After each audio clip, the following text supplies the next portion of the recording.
Victoria's deep leads have yielded an unbelievable amount of gold. These ancient buried riverbeds were exploited by persevering miners and innovative mining companies who worked under harsh and dangerous conditions in pursuit of the gold which lay waiting below. But the great deep lead mines stopped operating long ago, and the question many of us have asked is, could there be an untouched deep lead still out there somewhere? Well, I can tell you there's one hiding beneath the basaltic plains of Bung Bong near Avoca. The Madame Hopkins Lead was proved by boring in the late 19th century and was found to contain phenomenally heavy deposits of washdirt. The bores showed a well-defined run about 1,500 feet wide and 24 feet thick in the centre. This was an ancient river which traversed an exceptionally rich tract of country, and its discovery caused quite an excitement. The Madame Hopkins Company set to work sinking their shaft in the early 1890s with great optimism, but little did they know not one speck of gold would ever be released from the treasure chests which lay waiting beneath their feet. In this video, we're going to take a look into the story of the ill-fated Madame Hopkins mine, which unfortunately made one of the biggest mistakes you could make in deep lead mining, leaving a huge stretch of the Madame Hopkins Lead totally untouched. We're also going to check out one of the mine's curious features, or lack thereof. Can you spot something missing here? I'll be meeting with local train driver and rail history enthusiast Clint Hickson as we look into this missing feature and explore one of the lesser known aspects of our fascinating mining history.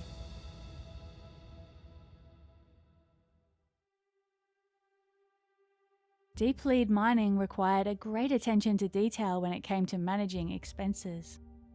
Before even one shovel of pay dirt could be removed from the lead, the mine had to put up a huge amount of time and money into boring, the erection of machinery, shaft sinking, the removal of huge quantities of groundwater, ventilation systems, underground timbering, wages, maintenance, and more. The costs were so high that the slightest errors or unexpected difficulties could render a profitable mine totally unpayable. To understand some of these errors, let's take a quick look at the basic layout of a deep lead mine in this area. A main shaft is sunk in a spot where it will be going down through solid rock as much as possible, to a level beneath the lowest point of the wash dirt to be worked in the lead.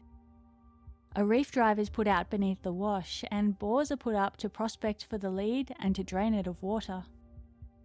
An intermediate drive is put out either from the main shaft or from a balance or monkey shaft along the reef drive. Once the lead has been sufficiently dewatered, risers are put up into the lead itself, where the wash dirt is then systematically removed in sections. There were a few great mistakes which were commonly made in the development of deep lead mines. Some did not take the time to properly drain the lead of water before attempting to extract it. Others did not sink their shafts deep enough before driving out, so lost level and broke into the wash with their reef drive, causing problems and sometimes swamping the mine. Some mines chose the wrong place for their shaft, and instead of sinking safely and easily through basalt and bedrock, they broke into the lead filled with pressurized water and running sand, which burst dangerously into the shaft. Any one of these mistakes could ruin a company if they did not have the capital to rectify the error, and it was this last mistake which cost the Madame Hopkins mine its success. A line of government bores had proved the width and depth of the Madame Hopkins Lead, and it was assumed to be travelling in a straight line to the north. Number 13 bore showed promising results for a shaft site, and had the Madame Hopkins sank right in the vicinity of this bore, they would have been right on the money. But in an error of judgment, assuming the lead travelled directly to the north, they selected their shaft site about 6 chains to the north of the bore in untested ground. With great excitement, the huge shaft, 18 feet long and 10 feet wide, was begun in the early 1890s and was sunk without difficulty to a depth of over 200 feet. But here is where the trouble began. They found they had sunk directly onto the drift, and upon reaching the depth of 212 feet, the inflow of sand and water had become far too heavy. The pumping machinery couldn't keep up.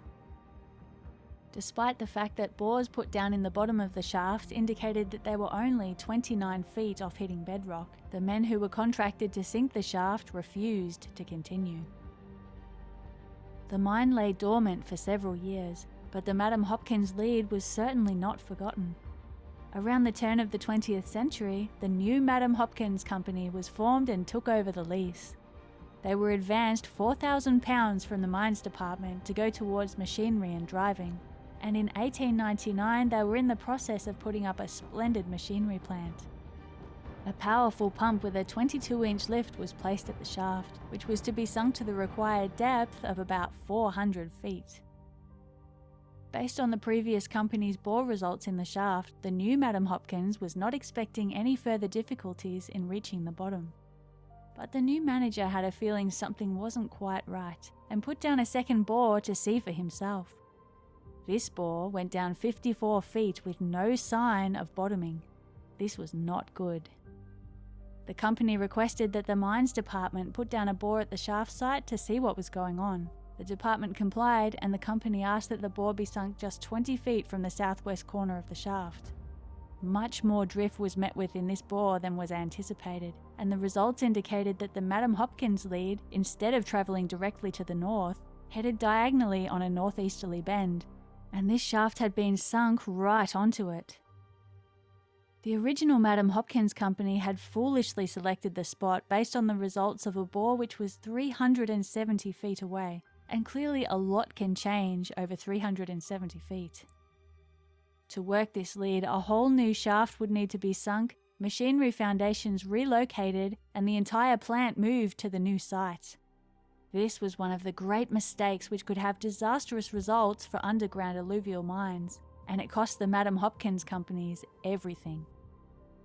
Another attempt was made on the Madame Hopkins Lead in the 1930s by a company named Talbot Alluvials, who worked a portion of the lead over at Burnbank.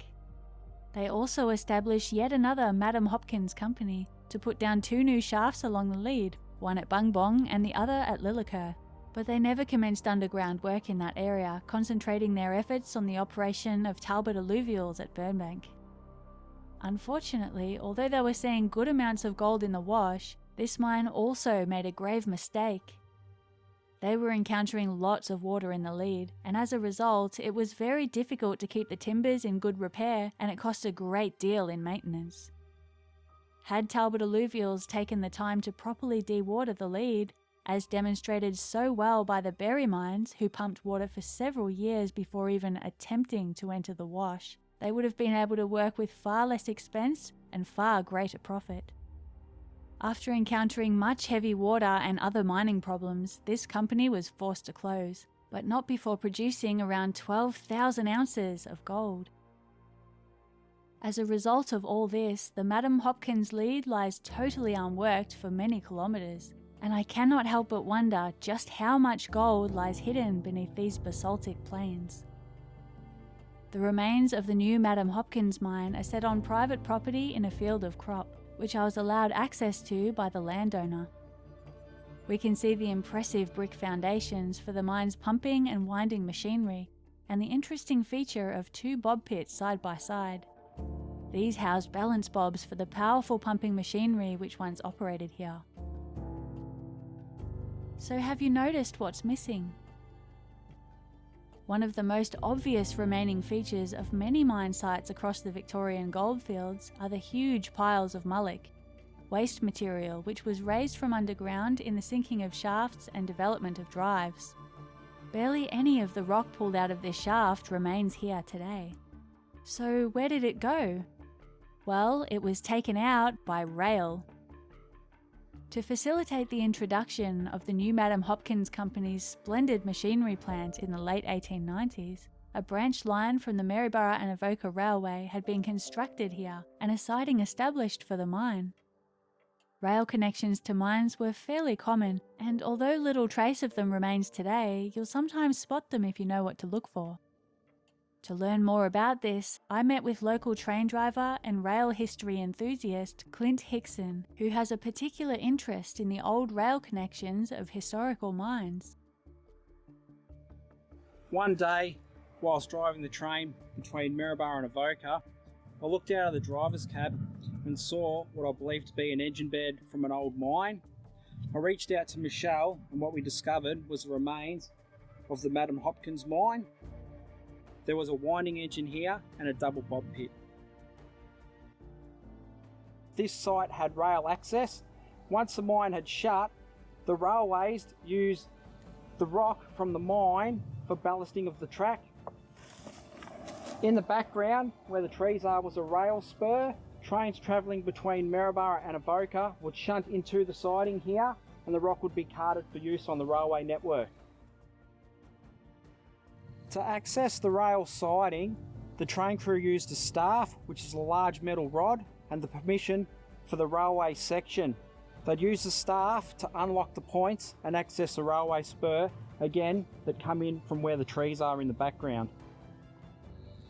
I've done a lot of research into these old mining sites and use Google Earth and Apple Maps to find old sidings and spurs into mine sites. Several other mines in the area also had rail access for acquisition of mullock for rail ballast and construction works. Steam was king in the Victorian era, and it drove all the power crazy machinery, especially like here, used in the Goldfields. The remains of the new Madame Hopkins mine stand today as an interesting example of the great gambles which these deep lead mining companies took, of the powerful steam machinery they used, and of the close connection gold mining had to the rail industry. I'd like to say a huge thank you to the landowners who kindly allowed access to this mine site for filming. Please note that the Madame Hopkins mine is situated on private property and is not open to the public. There are plenty of fantastic historical mines which you can safely explore throughout the Victorian Goldfields, and I've put 20 of my favourites together in a page on the Goldfields Guide website, including images, information and locations for each one. I'll put a link to that in the description below. Thanks for watching this video. If you'd like to learn more about the fascinating history of the Victorian Goldfields, don't forget to subscribe and turn on notifications.